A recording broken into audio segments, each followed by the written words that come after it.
Best bank for car or property loan this 2026, no? So ito nga pinadala ni Alison Carlos sa atin, and sagutin natin yan kasi ako ay experience, no?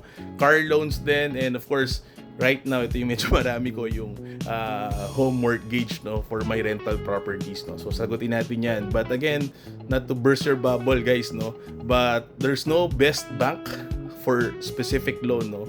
Maraming factors that you should consider. So let me give you some tips lang, no, on how I consider or ano yung mga tinitignan ko para ma-assess ko kung saan ako maglo-loan, di ba? So first one is, of course, very important, your relationship with the bank. Diba? So, of course, minsan mas komportable ka sa manager na to. Doon ka talaga mag-a-apply minsan without checking the rates, diba? So, but of course, halos lahat pare-pareho naman yan, no? So, of course, yan, check mo yung relationship mo. Second, if you could, kumbaga, make a table kung ano yung mga rates nila for a specific period. Let's say, if your car 5 years, diba? I-loan yan. So, ano ba yung specific car loan rates nila for the 5 years, no? So, at least 3. So, yun yung recommended ko.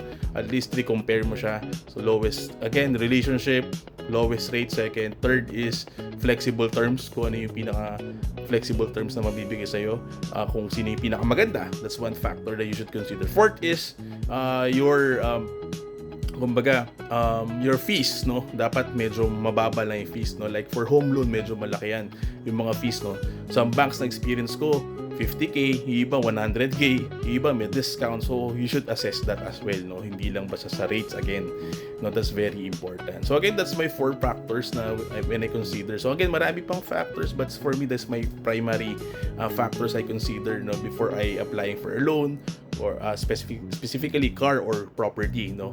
So again, maraming factors din yan, no, but again, I heard some news na pag yung mga best rates daw, no, for cars, for home, mga low rate to Metrobank, yung iba naman flexible BPI, yung madali naman ma-approve daw Security Bank. So maraming branches, BDO, diba? So again, walang fix, no, but it depends on your needs and your criteria, no. So ako nga, sabi ko nga, for home loans ko usually kung medyo mas madali ko sa manager, doon ako nag-lean kasi hindi naman, for me, hindi naman ganun kalaki yung differences in terms of interest, kung saan lang mas madali ka usap, no, mas mabilis ma-approve, mas flexible yung rates, mas kumbaga mas mababa yung fees, di ba? Doon ako nag-lean minsan na mag-avail ng loan, no? So yun, guys, Alison Carlos, hopefully nasagot ko yung tanong mo. Again, guys, pag may questions pa kayo regarding investment, personal finance, anything, no, about business or comment lang kayo dyan. And follow me for more, no? Loran Junicio and Pinoy Financial Planning. Bye-bye!